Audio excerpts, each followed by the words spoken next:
If you have been paying any kind of attention to the world today, you know that there are so many people out there that are struggling for one reason or another.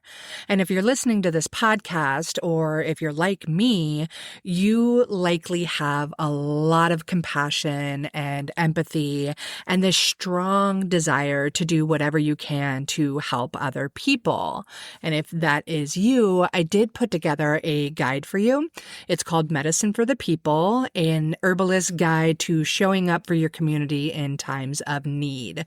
And I give you plenty of ideas in ways that you can use your herbal skills to help people in your community and organizations to connect with that can help you along the path as well. So if you want that guide, you better believe it is linked down in the show notes, totally free, really just a way to inspire you to take your herbal skills and knowledge and step out to help people that need you here and now. So it's linked for you. Go ahead and grab it if you want it. Take care. Hello, and welcome to this next episode here on the Herbalist Path.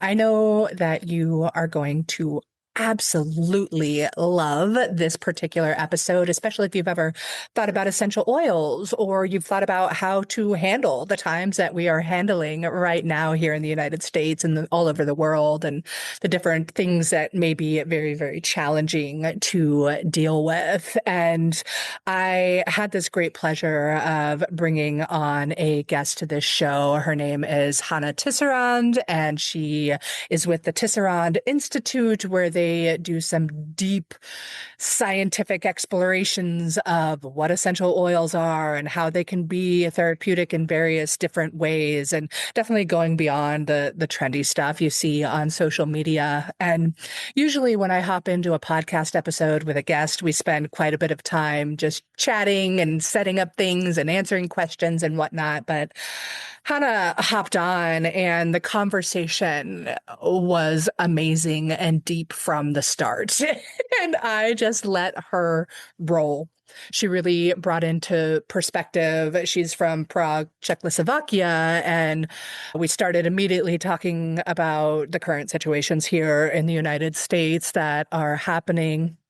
And she really brought it back to the relevance of the strength of her ancestors, the strength of her mother, her grandmother, her great-grandmother, when Czechoslovakia was going through so many challenging times. And just listening to her story, her family's story, her origin was just the medicine I needed in this show. And then, of course, she did bring on her incredible depth of knowledge on essential oils and shared so much in this episode. It was an absolute honor. It left me fully intoxicated for my day, and I can't wait for you to tap in to this show and share it with those that you know and love.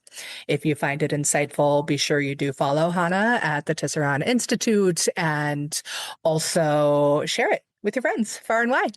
Yeah, that's it. Quick intro from me. I know you're going to love this, and I hope you enjoy. Take care.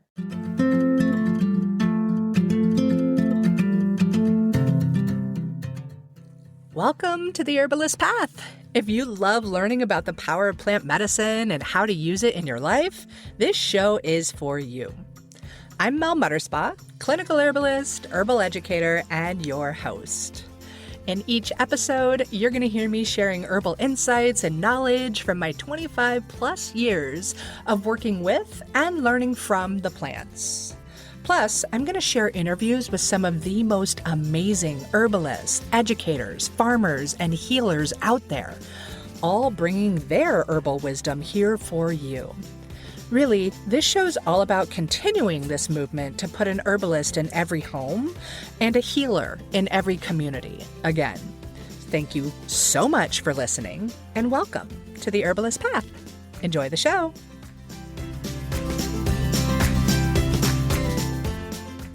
Hi, how are you? I'm all right. Yeah. Well, Thank you so much for hopping on for the Thank you. show. Oh, of course. Thank you. Thank you for having me. And well, we've got look at our backgrounds. We like books and knowledge and solid Yeah. science-backed wisdom, Yeah. also honoring Yeah. tradition. Yeah. Yeah. Absolutely. Absolutely. Yeah. So you say you're okay. Is that an Yeah. implication to the absolute poop storm of what is happening here in the United States? It's a Or combination of so many things, but mostly the fact that I put my pup down 2 days oh, ago, right. which was that was the biggest one. These happenings in the US, well, coming from Eastern Europe comes very handy Yeah. when you realize that the things you thought you were, everybody told you you're paranoid about, like, no. I know these things happen, and my family's lived through this. So yeah, I think I had a jump start on processing, like foreshadowing everything right after the election, where I basically didn't sleep for a month because I'm Yep. like, okay, these are the things that are going to happen. And I know Mm. they're going to happen because I've seen that happen to my family or to, in the not so distant past in my family. So I guess that's lucky. It's like I you're mean, it helps in preparation for the next time around. Yeah. yeah. It's just kind of like, a bit less of a shocked Pikachu face and more of like, yep, and it's probably gonna get worse. Talk to your Mhm. Eastern European friends if you don't trust your friends of color. Yeah. Yeah. I bet you have so much insight and wisdom to share in Ah, that realm, and like how to get through it and maintain some semblance of sanity when everything feels consistently insane and wrong. And honestly, what helps me most was looking at my great grandma and my grandma, because our like the women lineage is in my family is incredibly strong. And my great grandma was born in the early 1900s. She was very cultured, incredibly smart. She was set to go to university in like 1930s Europe, but she was the generation that had been called for forced labor to Germany. It wasn't like fully forced. It wasn't yet like completely camp, but there was a generation that was just supposed to go to Reich to work, or she could get married and stay. So she got married instead of pursuing whatever she wanted to do. My grandmother, her firstborn was born in 1940, and her brother was born in 1942. So my great grandmother made it through Second World War in an area of Czechoslovakia that was not in a great shape. She exchanged knitted goods for food. And my grandma's earliest memory is running from the city as it was being bombed, and her being so nervous that she needed to go to the toilet and they had to stop. But her mom was like, no, we have to go. We have to go. So that's my great grandmother raised the family in that space.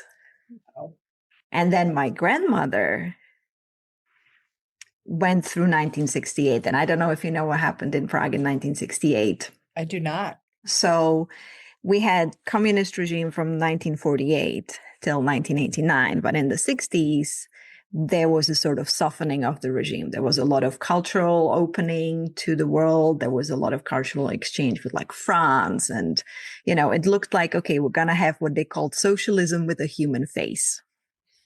Mm. And there was an easing, and that's when like a lot of the film industry blossoming happened, and stuff like that.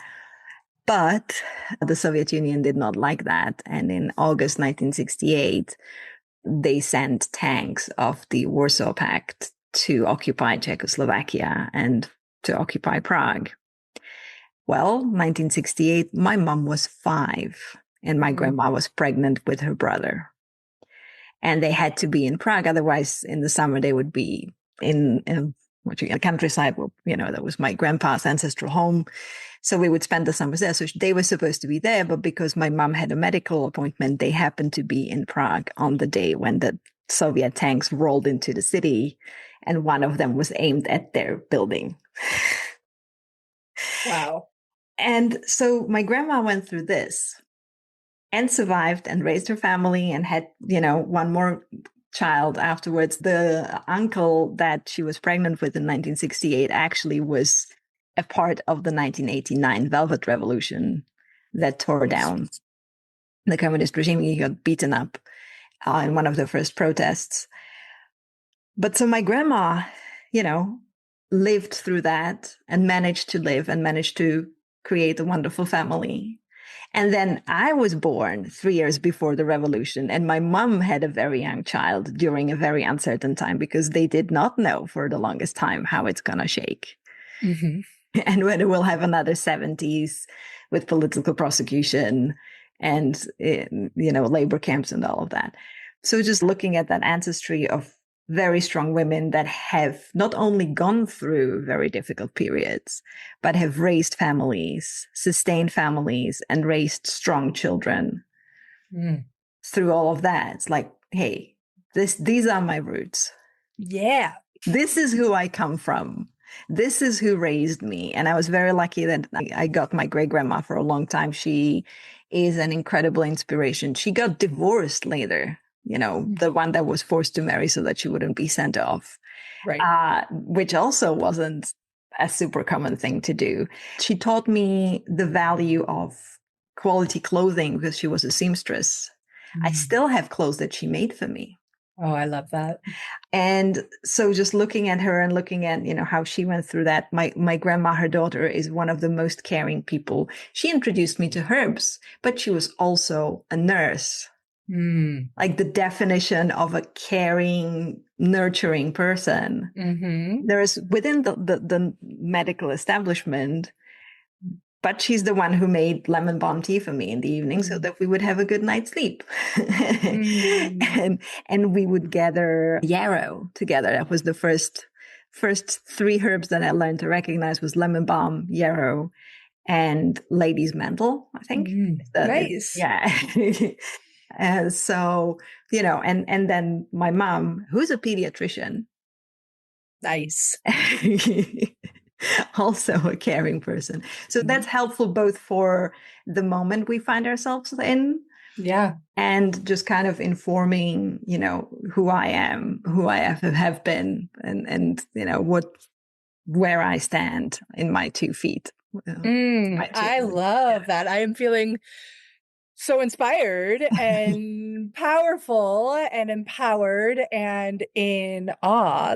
That's amazing. Like technically we haven't even started the show yet, but that's going into the show. Yes. It's really, but yeah, it's really helpful to, to contextualize this and also to contextualize, like if I know that many Americans are reasonably freaked out. Yeah. For one reason or another, they were not aware of this being the nature of, many of the state institutions. Yeah. And it's helpful to look at people in the sort of collective, the cultural sense to see how they have withstand times like that.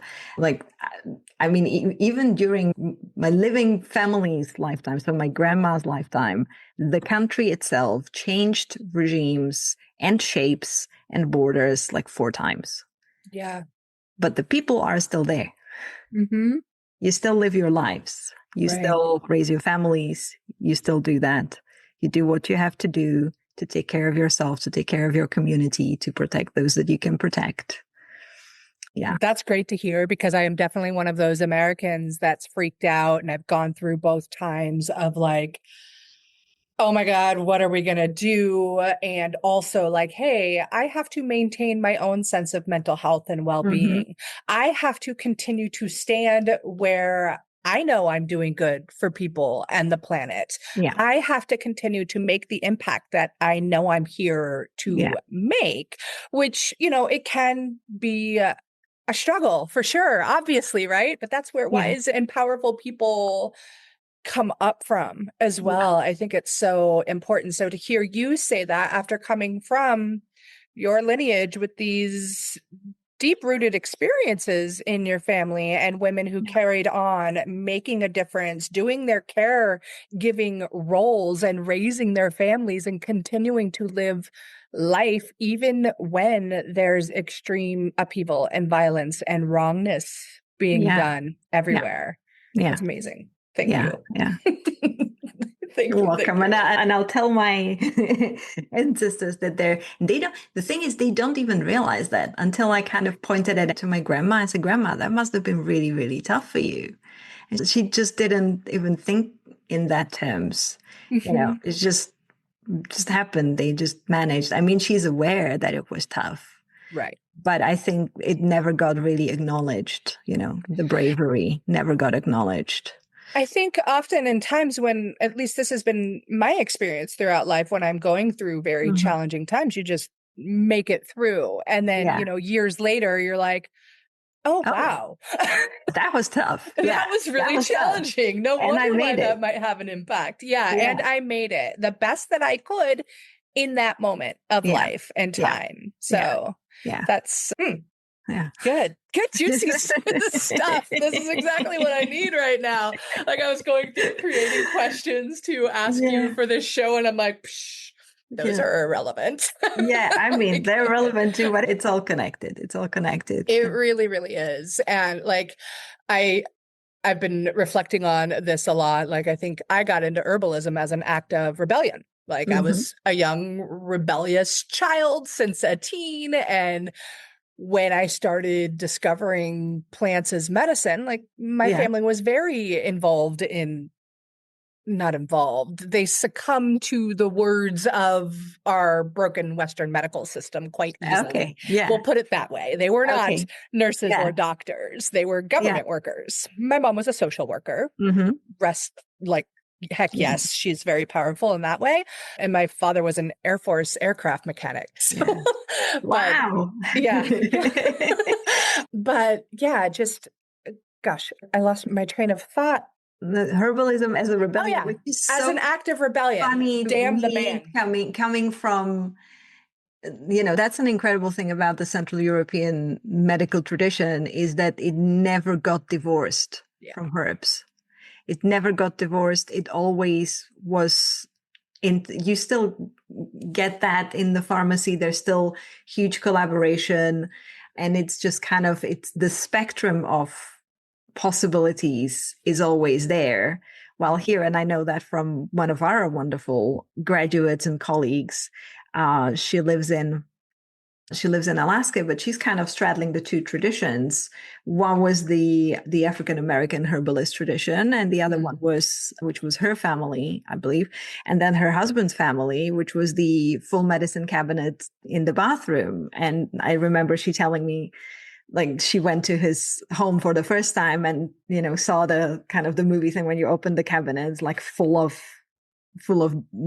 pharmaceuticals, and it completely two different worlds. That's not the case in where I come from. So Yeah. becoming a herbalist is an act of rebellion. Sounds amazing and kind of funny, because it's like, oh, you became, so in Czech the sort of stereotype is like the granny herbalist. It's not quite a Mm. baba yaga, but it's like, it's like the granny with like the babushka scarf, just going in the forest collecting her herbs. So like, hey, I'm a rebel. I'm gonna stick it to the man by getting into herbs is wonderful. I love that.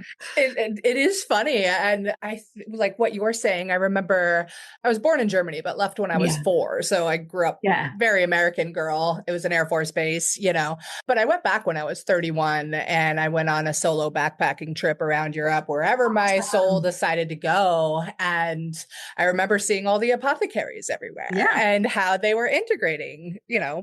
the Yeah. pharmaceuticals and the herbals, which makes so much sense. So I love the vision of the grandmother with the babushka and, out in the field with the Yeah. basket or, a swath of cloth to gather the Yeah. herbs in, Yeah. Yeah. Yeah. Yeah. just beautiful. Yeah. And yeah, I still did it as a act of rebellion. Yeah. Oh, that's and, amazing. That's and it's still amazing. like, let me help more rebels get out there and do the Yeah. rebel yell. Yeah. Yeah. I think it's so important. Oh gosh, this is great. I'm so excited for this conversation.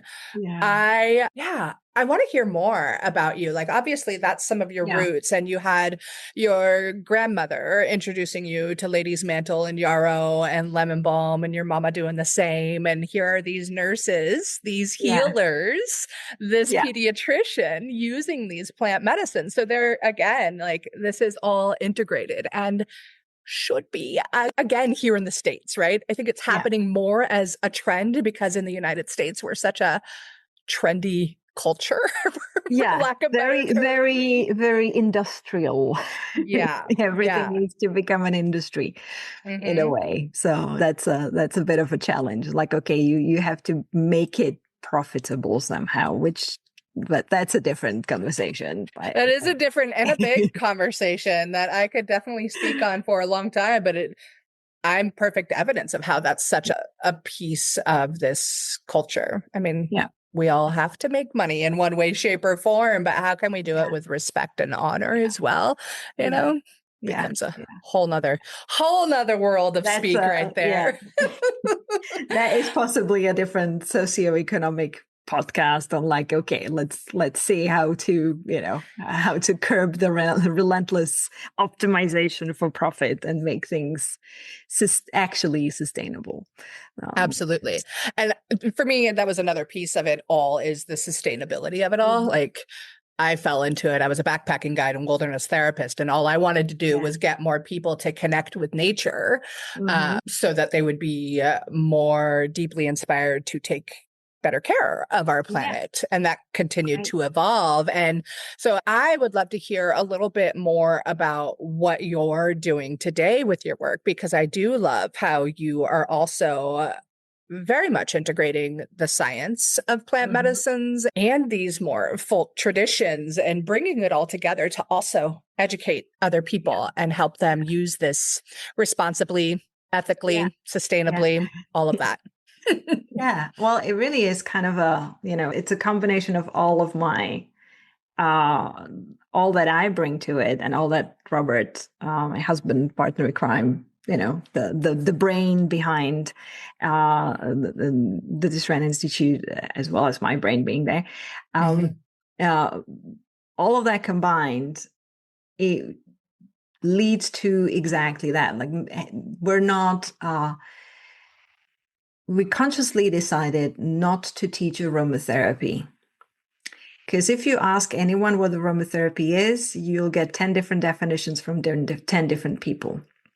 And it's very restrictive, usually, and it boxes you in something. And we decided to take a truly holistic look at essential oils, which are a tool of aromatherapy, not doesn't always have to be essential oils. We get different extracts. We have just the aroma of anything. And sometimes you get therapeutic benefits from smelling a very synthetic fragrance because it opens something in somebody's mind and soul. But anyhow, we decided to do that. And it made sense to me because my brain is built to want to understand the why behind everything. Yep. How and the why. How did we get here? Why are we here? Why are we doing something? Um, and is the thing that I'm using the best tool to do that? And why am I saying that it is? What is my decision based on? And it really rounds it up to okay, let's understand what an essential oil is, which means let's understand where it comes from. Let's understand, and not only, which company is selling it, but, which plant is it from?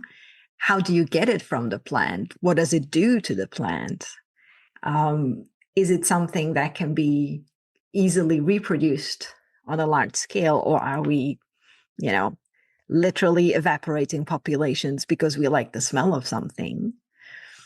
Uh, so you understand the plant, you understand what the essential oil is, what function it plays in the plant. Because, well, okay, if we're gonna get technical, plants don't create essential oils, they create volatile organic compounds. And whenever you smell a plant, that's what you're smelling. We just distill them. So then understanding the process of distillation, what that does, and then understanding what the product is and what the powers are of that product. How does it impact your body? How does it impact the environment? What does it do? And the blessing and the curse of essential oils is that they are usable and useful for so many different areas of our life and for so many different areas of healing. And that was another reason why we thought, okay, well, let's look at everyone who uses them, who wants to use them, and let's equip each and every one of these people with the knowledge they can have so that they can make their own decisions and they can understand the tool they're using. And we're talking about massage therapists, we're talking about cosmetic formulators, we're talking about herbalists. Of course, there's a lot of misunderstanding of essential oils in the herbalism space. It really is. We're talking about pharmacists. They like to come to us because we speak their language, and I like talking to them because we can go down in what's the pharmacokinetics of this constituent, and they know what we're talking about. But also, you have the mom at home who's got a kid with a colic, and she goes on social media and reads, well, put chamomile oil on their gums. And that's another person who wants to use essential oils because they have become a part of the popular discourse, for better or worse, usually worse. Yeah, I agree. So we and I tried to embark on a mission to do a sort of, okay, so you want to use essential oils? Okay, let me show you what you need to know to do that in a meaningful way for what you are trying to do, for what your why is with these essential oils. And sometimes you might find that you actually do not want to use essential oils. And sometimes you might find that what you thought they were going to be useful for, unfortunately, no, but they can be useful around that space. Typically cancer, and I know that's probably very similar with herbalism, because the big scary C word, cancer, everybody is trying to grasp at anything that gives any kind of hope. And again, if someone says, we had this with frankincense essential oil, frankincense is going to cure cancer. Doesn't matter what cancer, doesn't matter what stage. So you will get messages from people trying to, okay, my insert any loved one. Yes. How can I use frankincense oil? Or what can I do with essential oils? And then you have to have the compassion, the knowledge base, and the diplomacy to talk them down from finding a glimpse of hope. I'm so sorry. There's nothing that tells us that this is going to do what you hope it's going to do. However, it can, you can work with people to help ease your anxiety, ease your fear, ease your loved one's anxiety and fear, and give their body the best chance to fight this off. But it's not going to be the weapon.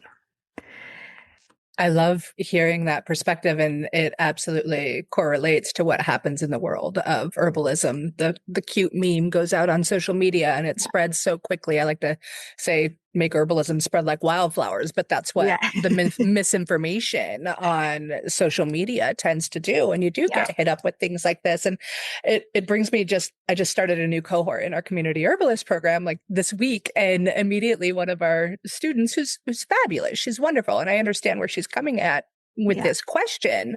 But immediately is like, hey, I heard that pine needles are great for headaches, but I'm afraid I'm going to find one that's toxic. So how can I know which pine needle is good for headaches? And I'm like, hold on. You're jumping the gun here. Let's really focus on like, why are these headaches happening? And what are the different attributes of a certain plant that may help this person? How can we handle them? Can we help them alleviate stress? Can we help them in other ways? So I love hearing that from you. And I love hearing You spoke about equipping people with knowledge, and I think that's Mhm. empowering them with knowledge so that they can learn to think about these things on a significantly deeper level than you're going to get on those social media memes and cute Yeah. little posts. Yeah. Yeah. You know, come at Yeah. it with a level of intelligence and deep thought and care and the compassion word too. Yeah. And curiosity. I think curiosity is key to uh open people's minds. That's my if there was no essential oils, no herb, no health, I just want to make people curious because I'm a deeply curious person. Mm. Hmm. And it helps existing in the world, whatever is happening, because curiosity, if you come at anything from the space of curiosity, it takes the fear away. Mm. I love that. It doesn't make anything easier. It doesn't make anything, immediately go away, but it takes the fear away Mm. if you're curious about it. And uh, if you're trying to understand what is going on in your body, and like you say, the headaches, it Mhm. takes like, okay, I have a headache, I take a pine needle. What if the pine needle is toxic? Now I'm anxious. Now I'm getting more headache. The pine needle is not helping. What am I doing wrong? I was like, okay, why am I having a headache? Okay, Yes. what is going to help me here? I get recommended essential oils for headaches all the time. I'm a migraine sufferer. Doesn't work. What is going to happen if I use an essential oil when I have a migraine attack is I'm going to condition my migraine to come whenever I smell that essential oil. Uh, Absolutely not what we I, want. I had to get off neroli for a while because that's what happened. I was wearing a neroli based scent when I had a really bad attack, and then it became a trigger. So that's another layer of that understanding. You know, Mhm. A doesn't always equal reach for that. And if you have that knowledge, if you have that understanding, and it feels good. I know people resist sometimes. Like, just tell me what to do. That's so much the case. Just give me the instant fix, Yeah, please. That's yeah, all I want. I don't want to actually learn what yeah, is happening and the yeah, how and the why, like you were yeah, speaking of. I'm also one that's like, no, I want to know why. yeah, yeah. I remember my first deeper herb school. It was lovely. I learned a lot Hmm. about plants to harvest near me, how to make great medicine, and it was a little bit too Yeah, hippy dippy for me and yeah, left me yearning for more of that why, more of that yeah, science. Like, what's going on in the yeah, body? Why yeah. are these herbs How is this working with working? the body? Yeah, And what is happening? So I yeah. could think on that deeper level. Um, it's just awesome. I want to back up just a little bit. Hmm. Sure. And you mentioned that you teach your students how to understand what is an essential oil. Hmm. Yeah. So let's like go super basic.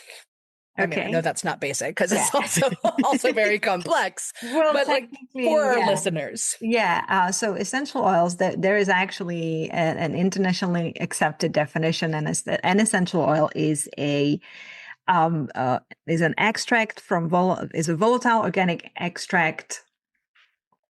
I'm butchering the definition, but basically, you extract volatile organic compounds from plants using steam or hydrodistillation, or in the case of citrus, you express essential oils from the rind. Mhm. So, essential oils are um, herb extracts, hydro extracts using distillation.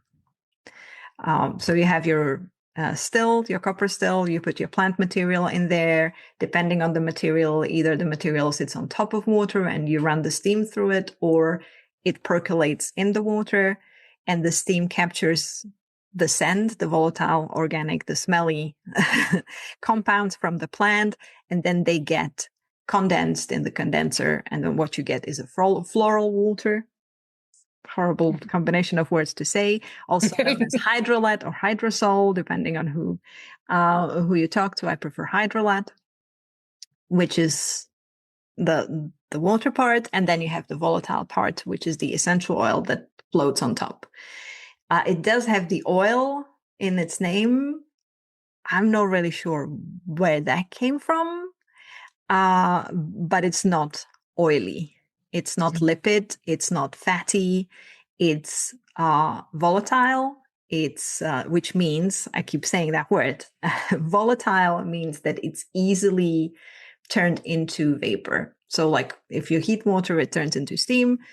Essential oils, you don't need to heat them up quite as much. The molecules are so tiny that they're very happy to turn into gas and just float around, which is why we can smell them. That's what volatile means.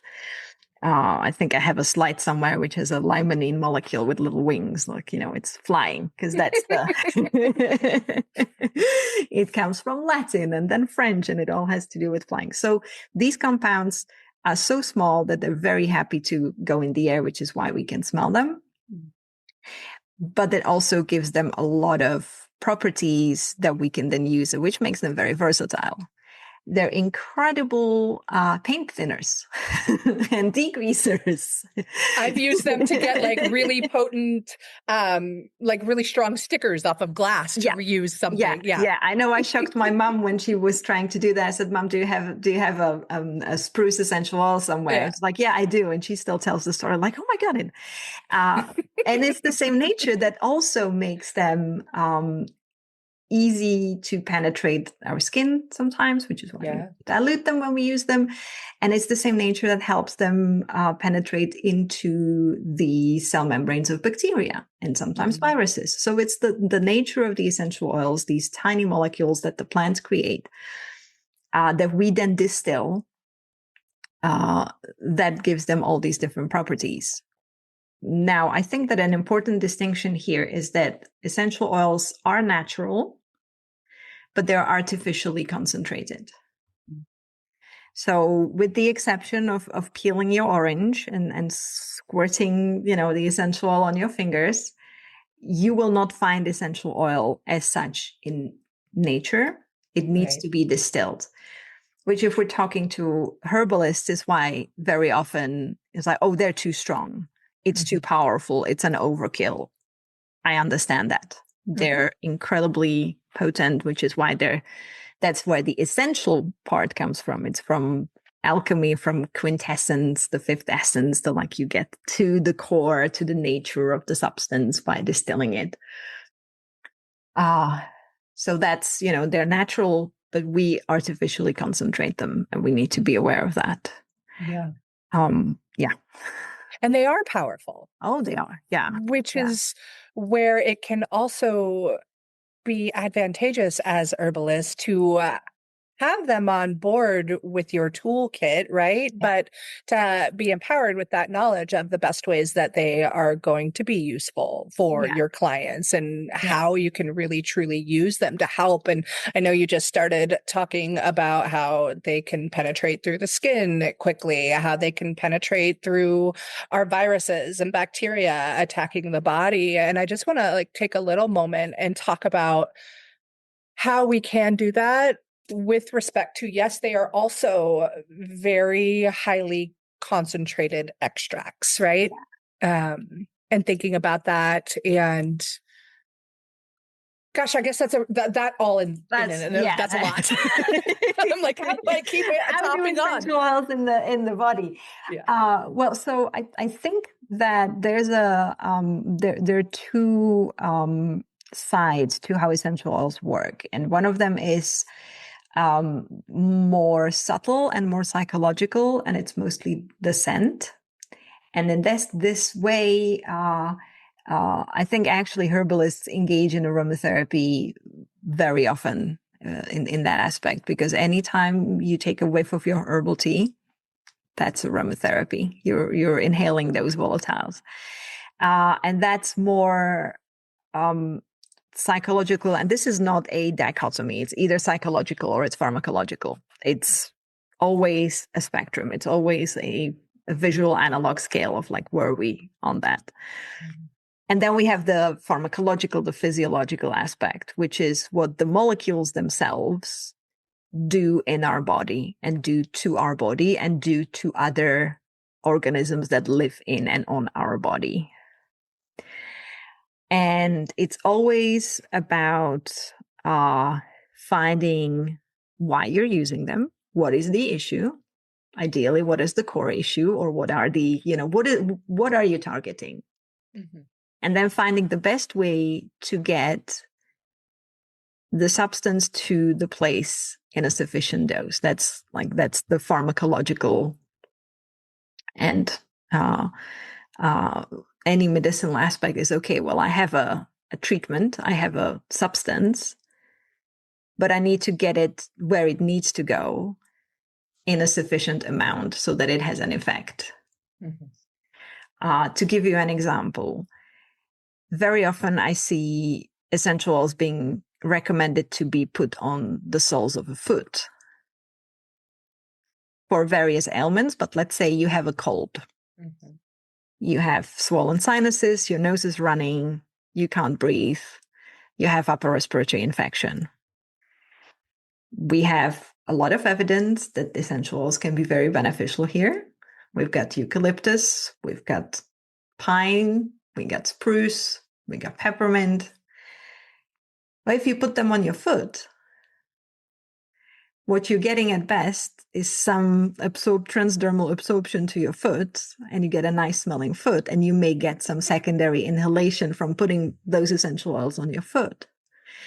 I'm not talking about any acupressure points. That's not my expertise, and that's a different ballgame. Just slather your essential oils on your foot. Wouldn't it be more targeted if you actually inhale them? And if you put them either as a chest rub or do a steam inhalation where you put a few drops of these essential oils in a bowl of hot water and inhale that, you're getting it directly where they need to be.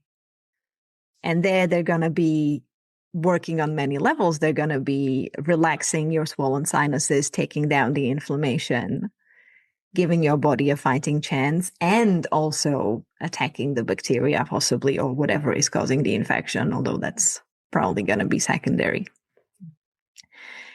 But that's the kind of dynamic that we're talking about. Find out what you're trying to do and find out the best way to target it with the best possible essential oil. Sometimes you'll have research to back that up. Sometimes you'll just know from your experience, which this is a side note. I firmly believe that traditional knowledge is scientific method, just not documented in the way that people in peer-reviewed journals like, but it's still, you do an intervention, you observe what happens, you document what happens, and you pass it on. Yep. So sometimes it's based on that, and sometimes it's just based on the preference of the person, especially if we're talking about more of the mental health and using scent, purely scent. In that way, you can have hundreds of papers telling you that lavender is great for anxiety. But if that person that you're working with has a very horrible experience that is associated with lavender scent, is not going to make them less anxious. Mm-hmm. Absolutely. Yeah, I have many people that I know in my circles that are allergic to lavender, and they're like, yeah, that's not what I want to turn to, That does not feel good for me. And like you with the migraines and the neroli, that's another way that it can be triggered. The mind is so powerful. It really is. It really is. This is awesome. I'm loving all of this. I wanted to just quickly talk on one thing. I think quality of essential oils is a big thing out there. And I know, one thing for certain, when people are getting their essential oils, you mentioned how these aren't actually oils, So I know one test to be like that paper test, put a drop on paper. If it looks like oil, that's not who you want. Diluted. Yeah. Yeah.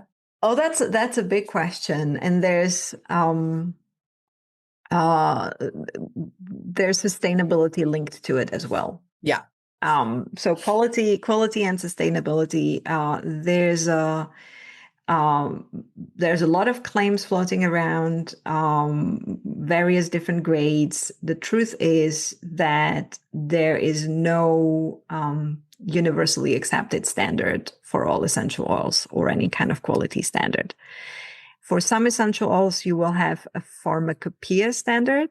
So there's a German, was it monograph E? Some Mission monographs. these ones. So some pharmacopoeias or some of national organizations in pharmacology will have standards for some essential oils. Mhm. Not all of them. There are some ISO standards, International Standards Organization standards, again, for some oils from some regions. But for most essential oils, we have an idea what they should look like, but they're very variable in terms of where the plant grows, how was it distilled, all these other things. So for a layperson trying to get an essential oil and to see if they're high quality, looking at the analysis, which is your sort of the proof of concepts, like, okay, give me the analysis, give me the GCMS, gas chromatogram, mass spectroscopy, basically telling you all the different constituents in there. Well, you need to know what's supposed to be there. You need to know at what ratios it's supposed to be there, and that's very complicated. Mm. So if you're trying to find a good quality essential oil, look for there's some indicators that you can rely on, which is, does the company tell you what the Latin binomial is of the plant that was used to distill the essential oil? That's like basic. To even think of a company that wouldn't, like, they exist. They like, do. Wow. But that's like basic. They should also tell you where did the essential oil come from in terms of country, in terms of region. There's tea tree grown in China, there's tea tree grown in Australia, there's tea tree grown in Portugal, I believe, maybe. You should have that information. So you should know which plant was distilled, you should know where it came from, and they should also tell you if it was distilled or if it was a different extraction. With citruses, that's very crucial because you can distill them and you can express them. And some expressed citrus oils will react with sunlight if you put them on your skin and give you a nasty burn. So the company should list the Latin name, they should list the country of origin and the way of extraction. That's sort of the bare minimum. If they offer analysis, that's great. You don't need to be able to read the analysis, but the fact that they are open to share the analysis and say, hey, we tested our oils and we stand behind them, that's a good sign. Yeah. Just the fact that they tell you. And then it kind of depends on what you're looking for. If you're looking for a particular oil, there might be only a few companies that carry it. Do not fall for the trap of being loyal to one company for all of your essential oils. Or herbs or anything, really. Just find what works for you. It's, just look around. I really love how you just stated that. I'm just going to interject there. It was beautiful. That was a mic drop moment. We've been there, but that's, and I'm going to touch on the on the giant MLM companies with essential oils a little bit, because that's an important point in terms of quality. Yeah. So don't be afraid to shop around. Wherever you are in the world, there are many wonderful small companies and distillers that work with the plants that are local to you. And it's always, if sustainability is your focus, as it should be at this point, if you're looking for lavender, I guarantee you that there is going to be someone who distills their own lavender oil within a reasonable radius from you, pretty much wherever you live. It's a wonderful herb that grows easily everywhere. And we kind of, and the knowledge base for how to make a good lavender essential oil is there. So you don't have to have it imported from France. You don't have to have it imported from China. You can find a local lavender farm, probably. And if you can do that for other herbs, that's great. I know of a brilliant distiller in Canada who focuses on conifers in the Arctic Circle. And they have essential oils that you won't find anywhere else. Spruce bark oil. Wow. Which smells like a wood shop. If you've ever Mm. walked into an active wood shop, it I just have. it's that smell. So that's another point of like, look for different companies that are close to you. They're working with the plants. They're local to them. They understand those plants. Mm-hmm. Now, going back to the MLM companies, which are from the US, but are kind of infiltrating essential oil markets all around the world. They created their own quality standard, which is their marketing claim, and it's trademarked. It's not third party. And they say, this is, I think it's a certified therapeutic grade. No such thing. It's their trademark. Many people started claiming that as well because it's now become the trademark. It needs to be a certified essential oil. But what you need to understand with these companies, I'm not saying that their essential oils are necessarily not a good quality, but there are two things to understand. First, they have millions of members all across the world that are purchasing these essential oils.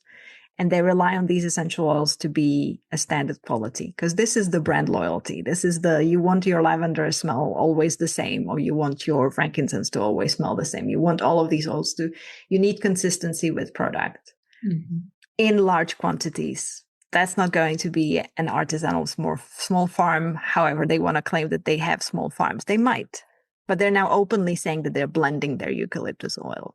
They're blending their frankincense oil because they need to have standardization, because they need to have large quantities. So you're getting a decent quality essential oil, but it's not going to be an artisanal quality. And they will try to justify the price by telling you that it's a quality, but the price is there to feed the upline, downline. Full disclosure, that's how I kind of restarted my interest in essential oils as I was and in one of these MLMs. But in terms of quality, is it worth the price? The extra amount that you're paying compared to even, a small family-owned company near you. You're paying more for standardized quality. And we know what happens with standardization. You go with the middle. Yeah. So if that's your choice, if that's what you have available, if you have a family member who's got extra and is just giving you these oils, I'm not going to tell you that they're not good quality. They're decent, but you're paying premium on the price unnecessarily, and you're not necessarily getting, the most beautiful reiteration of the essential oil, which is my favorite part of working with essential oils. Is just like, okay, I've got 3 different patchoulis. Yeah. Just noticing the subtle differences, the amount of lavenders that you can smell, the amount of conifers, the amount of, just different bergamot essential oils. It's just, yeah. So don't box yourself into one company, one essential oil. I really love hearing that because and you speak about the smaller family-run distillers, and all I can think about is the relationship that they have also cultivated with those plants. And so that brings in that spiritual energy to this medicine and the love and the quality. And I am a firm believer that that can be felt in so many different ways when used on a therapeutic or spiritual level out there. So it's pretty beautiful. And usually those people are really going to have that connection that also fosters more of a sustainable, ethical sourcing, right? Yeah. And they will, if you're shopping around for essential oils and you're not sure, try to email the company, try to talk to them and see how the conversation goes. You will know who does it because they love it and they love the essential oils and they understand them. Because they will know who gives you the canned responses too. And you'll know who will even tell you, hey, I don't think this essential oil might be right for you, or the last batch of this one is not the top that we have. We'll let you know when we have a better one. And if you are more serious about getting to know essential oils, go slow. Yeah. It used to be, I think it's a little bit less now because everyone's pinched financially. So creating collections of essential oils is no longer a bit of an issue. But I've seen people like have a box of 20, 30 essential oils, like, okay, I've got these now. What do I do? Yeah. Oh, we're like, okay. Can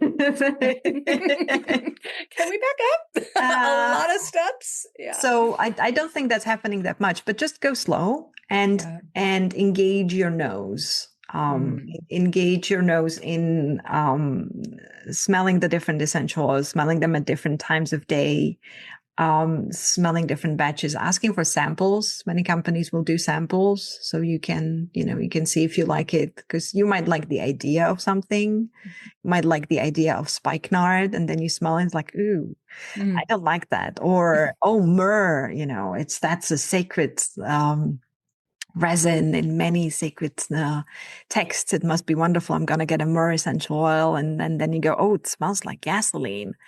And, or, it doesn't, I don't like that smell. And you have a whole bottle of this resource and you're like, just go slow. Yeah. If you can find someone in your community who is an aromatherapist, who is an herbalist, who has essential oils, um, have a sniffing session together. Just like, hey, Mhm. let me sniff your oils. Let me, just have fun, engage with them before you purchase them. Build your scent library in your brain. Mm. Uh, Generally speaking, I would not rely on testers in health food stores because those are, and now we're going to quality once you purchase the essential oils. Because of their nature, they do go bad, quote unquote, in that they oxidize and they Mm. turn into a not very nice version of themselves. Uh, Depending on the oil, this can take a couple of years, this can take decades, this might not happen at all with some, excuse me. But one way to accelerate oxidation is if you keep the essential oils in plain light, in a heated environment, and exposed to air very often, which is exactly what happens with testers in stores. They're like plain light on them, either daylight or, artificial Artificial light. fluorescent lights above. Yes. It's usually a warm environment and people keep opening them, not closing the caps. So if you smell a tester in a store like that, it's not going to be indicative of what the essential oil should smell like. Mm. Usually, I'm not saying that you shouldn't buy essential oils in stores. There are some reputable brands there are in stores where I know that the people behind those brands do good work, like or Acacia. Right. Uh, but don't rely on the testers. Mm-hmm. Yeah. That's great. Great words of wisdom there. It makes me think about some of the aroma blending bars out Yeah. there. Um, I have not been to one, but Yeah. instantly that's what I was thinking of. And I'm like, well, surely if these people are opening up an aroma blending bar, they've gone through some extensive training Yeah. in this realm and are hopefully taking great care Those with. will usually have fragrance oils Mm. most of the time, especially if it's like you creating your own perfume and go. And I'm not saying that's bad. Again, Right. I'm not a binary thinker. It's Mhm. not good or bad. Fragrance oils have their space. And as I kind of said at the beginning, talking about aromatherapy, if it's an aroma that does something to you, you go. Yay. It might not Yeah. have it might not have the pharmacological effects. We don't know about those. And the safety profiles are different. Uh, but the aroma bars will usually have fragrance oils, which would be synthetic accords that are pre-blended so that someone who comes in can just combine these, kind of like when you have a synthesizer for music Mm. and you just plug in a program and it creates chords for you. So you don't have to have a degree in composition. You don't have to have a brain for composition. It has sort of a pre-made plug and play. That's how they usually work, because you go there, you spend an afternoon at most, Mhm. and you come out with a finished product. Yeah. That's not how perfumery works if you do it, you know, from scratch. And it's really hard to do perfumes with just essential oils. It's Mm. really, really hard. You can make blends that smell nice. You can make blends that are very perfumey, but to create a long lasting, complex perfume with just essential oils is really hard, really, Mm. really hard, and takes a lot of skill and practice. Yeah, I can imagine. You are absolutely inspiring me to want to dive deeper on my knowledge of essential oils. And we're gonna definitely ask how others, because I'm sure this is happening for all of my listeners as well. And before we get to like how they can do that and how I can do Mhm. that, I want to back up when you were talking about orange essential oils and the difference between the expressed essential oil Mhm. and the distilled essential oil, and whether one or the other is going to cause photosensitivity. Yeah. Can you talk a little bit more about that? Yes. So I'm going to back off all the way to peeling the orange. So Yeah.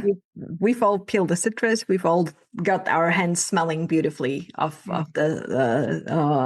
of the smell of the orange or the tangerine or whatever. And if you look at the citrus rind and you see that they're little dots, those are literally pockets of essential oil.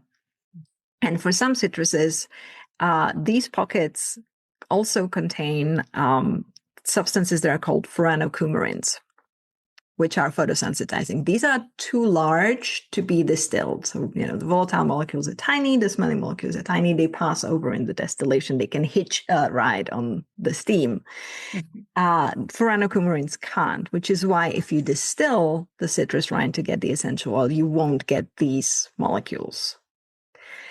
But if you have them in your citruses, the biggest offenders with the highest content of these that can cause the most issues are lime and bergamot. Not all citruses have them in sufficient amount to cause a problem. There's some other essential oils that can be phototoxic as well, but bergamot and lime are very commonly used essential oils because they smell wonderful. And we love them. We love bergamot. We love Earl Grey tea. So with these, if you put them on your skin in not sufficient enough dilution, which means either undiluted or above a certain percentage, and you then expose the skin to UV light, these furanocoumarin molecules basically get fused into your DNA and instruct your cells to commit apoptosis, to initiate cell death. And it looks very much like a chemical burn if that happens. Mm. Sometimes this is called margarita dermatitis, because if you're making margaritas on the beach, you're cutting up limes, you have lime juice all over your hands, you're in the sun. If you Google it, warning, don't. It looks horrible. It really does look like a burn with blisters and everything. And it's 100% going to happen Mhm. if the conditions are right. If you have undiluted lime essential oil, undiluted bergamot oil on your skin under sunlight, this is going to happen. Not Yeah. everyone may have allergic reactions, not everyone may have irritant reactions, but this is going to happen to your skin. So in the making of Yeah. an essential oil that's going out to the masses, like it's a product somebody has Yeah. created, is there going to be a difference when they're making it? You were talking about the expressed. Is that just when we're peeling the orange? That's the Well, it's expressed not oil? it's not it's the similar concept as peeling, but there's machines that do that, kind of like Right. imagine like a washing machine with spikes inside the tumbler, and you're just tumbling the citruses there, and they're poking holes in the rind, and then they're collecting the essential oil. So that's the expressing. It's not cold pressed like you do with fatty oils, with seed oils, or Mhm. if you just basically apply pressure, you just kind of break down the rind. Mhm. Uh, so you just get that clearly from the rind of the citrus. Now you can get furanocoumarin free bergamot oil, which is Mhm. not expressed and it's not distilled. It's just that these molecules, the dangerous photosensitizing molecules, have been taken out from Right. the essential oil, and it would usually have FCF on it. because this is such a surefire reaction that you're going to have, and companies selling essential oils do not want to get sued, do not want to get people hurt. And even if you say in big warning letters, do not use before going to sun, or do not use over certain dilution, people are gonna people. So they've started removing it. So you can get bergamot oil that is furanocoumarin free, that you can put on your skin. And if you inhale these essential oils, you're good. Right. You're good. It's not going to happen. It only happens skin contact and then sunlight. Amazing. Thank you. Thank you so much. This has been an excellent episode. I'm so excited to share it with the masses. And I want everybody to know how they can connect with you more, how they can learn with you and be empowered with the knowledge to think about essential oils beyond the trending memes, right? Yeah. If you're ready to get thinking, we'd love to have you at the Tisserand Institute. It's tisserandinstitute.org. You can start with our Instagram account, where so far we're still there, which is Tisserand Institute, which will give you sort of easy entry information. Our website has so much on it. It's a decade, more than a decade of information being built up. We have a lot of free resources, a lot of blog posts that go deep into either specific topics like essentials and mosquitoes, or essentials and the flu, or inhalation. We also have beginner friendly. If you search for beginner, we have a couple of guides that go into exactly the kind of information that I talked about, in terms of, okay, what is an essential? How do we get it? What are the basic ways to use it? And we have safety pages as well to make sure that you are safe when you're using these powerful tools. So tisserandinstitute.org. And if you want to take part in the course that we offer, I think one of the best ways for herbalists to get into essential oils is our Beyond the Bottle course, which goes exactly into the whole process from plant, so why plants create them, to cultivation and harvesting, to distilling, to quality of the product, to what you as the consumer do afterwards in terms of storage and taking care of your essential oils. That's a great way to get involved in the nature of essential oils. And I know that herbalists love the different types of extracts, and you get very hands-on on, like, macerations and concoctions and everything. I think this one is really great in kind of putting that piece of information in there, so you then don't have to be either afraid of essential oils or think like, oh, they're, I shouldn't use them. They're not really what I want to do. Yeah. And then you can come back around and educate your clients on those pieces as well, and serve them on such a higher level. So thank you. This has been absolutely incredible. I can't wait to share. I can't wait to have you as a guest teacher in the Community Herbalist program.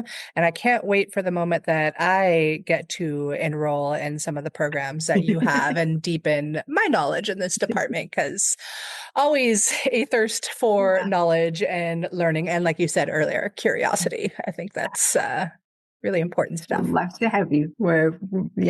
Just be prepared for a lot of "it depends" kind of answers to the questions you have. I give a lot of those myself in my program. I did that just yesterday with a new student. I was like, well, there are many different ways to think about this. And I think that is our job as educators in such a complex area of study, and understanding that we are working with human beings that are complex. We are working with plants that are also complex. And there are so many different nuances coming together to, make sure that the ideal outcome is more likely. That we're minimizing the risks, maximizing the benefits, and absolutely. Well, Thanks again. I'm going to make sure Thank that you. everybody does go and follow you and checks out your Thank you. website and your over a decade of information available for free. And those that are ready to invest in their next level of knowledge and kind of combat Yeah. the rampant misinformation out in the world. Yeah. I really hope they do connect with you. Thank you. Thank you Thank so you. much. Yeah. You're so welcome.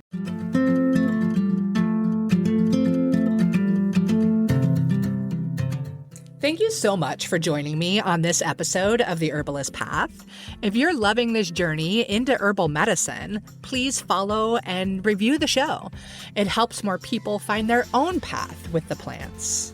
And if you know someone who could use this kind of support, please share this episode with them. So that way we can keep making herbalism spread like wildflowers. Also, a gentle reminder, nothing shared on this podcast is intended to diagnose, treat, or cure any disease.